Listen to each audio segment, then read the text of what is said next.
Hey everybody, how's it? My name is Jeebs and I'm an old composer here at the World Music Reaction and Review channel.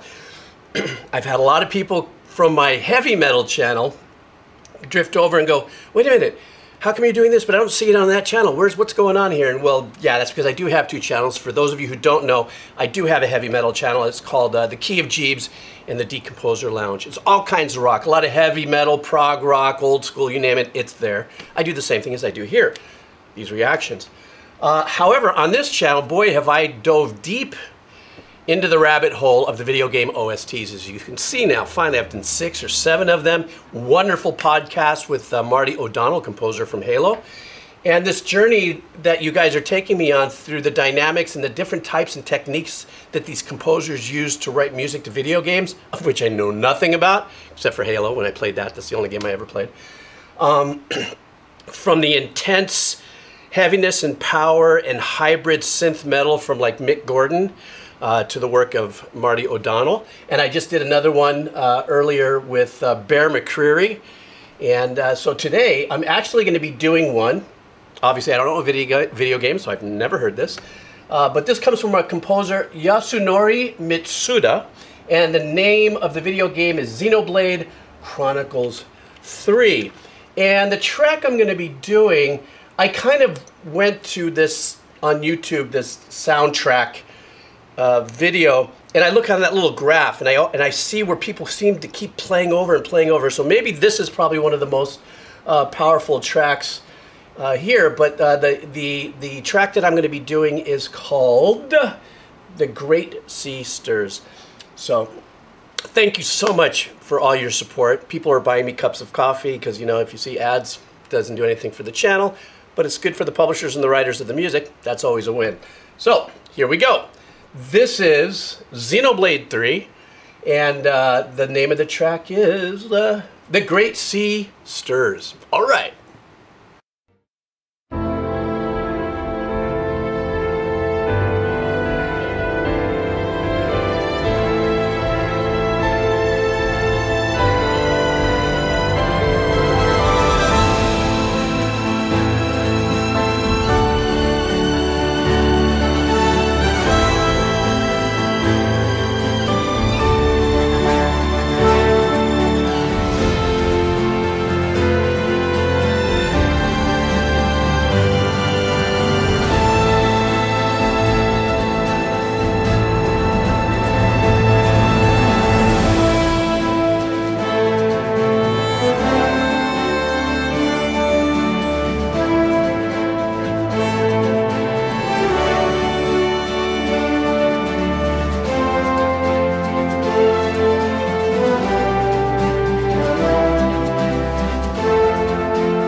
Wow, this is so cool. Let me tell you what I'm really loving about this.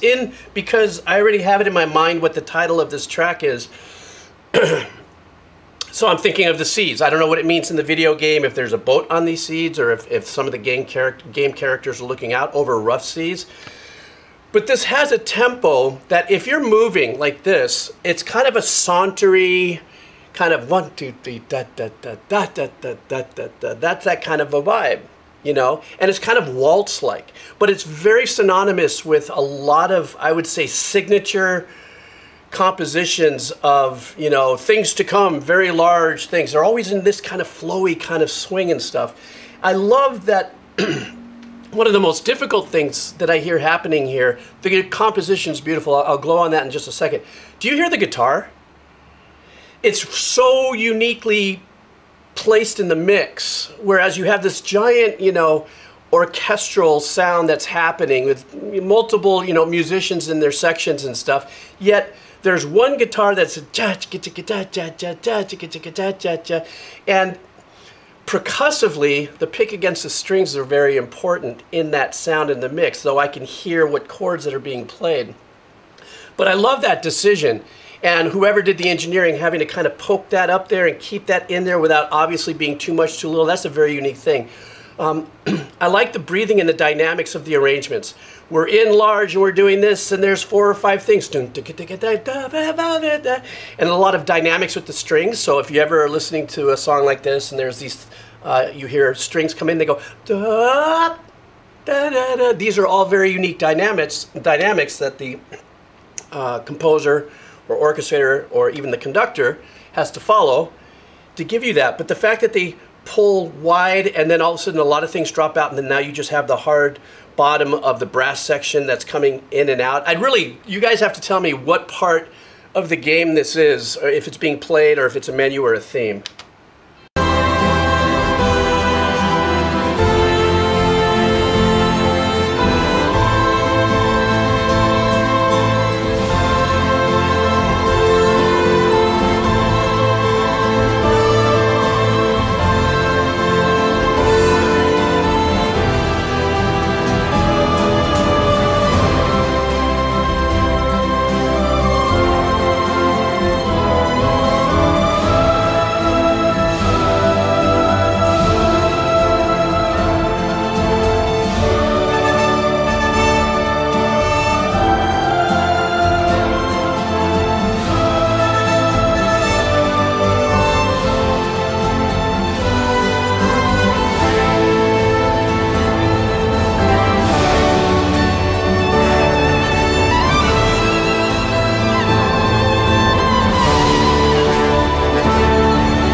Love that modulation, that step up there. If you guys felt that, for those of you who are not musicians or composers, but you're playing the game, or you're listening here with me, and you hear that change, it just seems like, oh, there's some kind of a thing happened there, but I'm not too sure. That was a modulation. It shifted the key and it stepped up. I love the fact that there are bits and pieces of the motif or the theme or the melody that breaks off and repeats itself at certain points. And sometimes it's not, sometimes it's not in an obvious place, like in a higher, you know, multiple string that's holding this melody. Sometimes it could be down at the bottom and you have an answer back, you know. But when the vocals come in and they add that extra power, I'm going to only assume, since I don't know the game, that at this point it's some kind of glorious moment, you know, because the melody that she's writing is, it is a she, right? I'm sorry, a little bobo, a little slow, I forget. Excuse me, is very celebratory, you know, very like, I see and I've done this and that's what it is. That's what it evokes to me, is that aspect of it. But yeah, let's continue.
fade.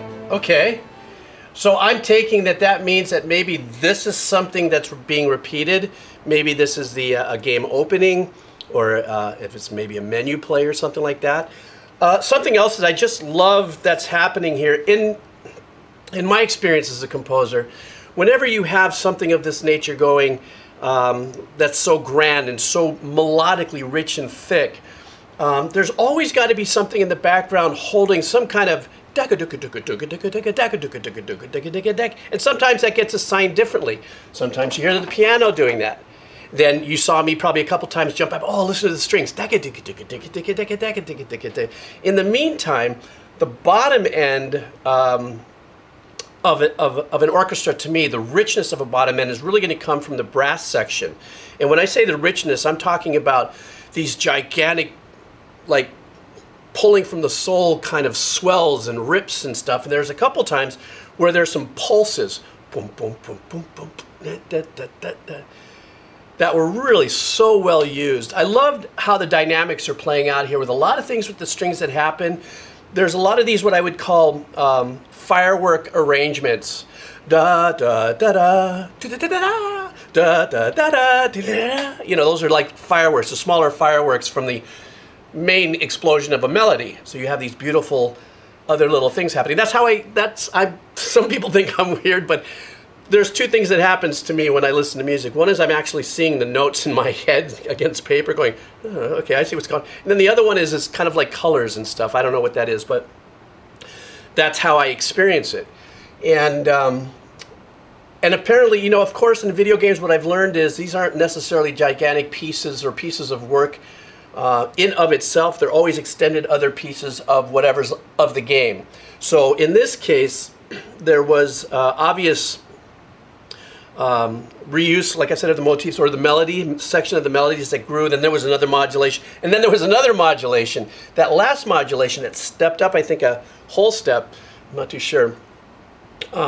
They laid back on the heaviness of the bottom, and it was just the soaring part of the melody with the voice and the strings and stuff. And that's very angelic. That's more like plowing through it all, and you're popping up over the clouds, and you're, you know, looking down. And in this case, if it's a thing that has to do with the sea, maybe you're flying through clouds looking at the ocean. I don't know.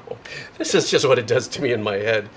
Oh, the things that music does to me in my head. Anyhow, I hope you enjoyed this journey with me. Thank you so much for your suggestions. Keep pouring them on. I have some exciting stuff coming for us in the next couple of weeks with OSTs, but I also have some other music that's, you know, I like you guys being patient. You know, I do a bunch of OST stuff. The OST people are here for that, and then, but there's music that I do that's also cultural and stuff, and the hangout on that is also really fun. This was a really long video, and I know you guys have something so much better to do, but if you're still here, type in, I'm still here. You guys take care. Have a killer day. See ya.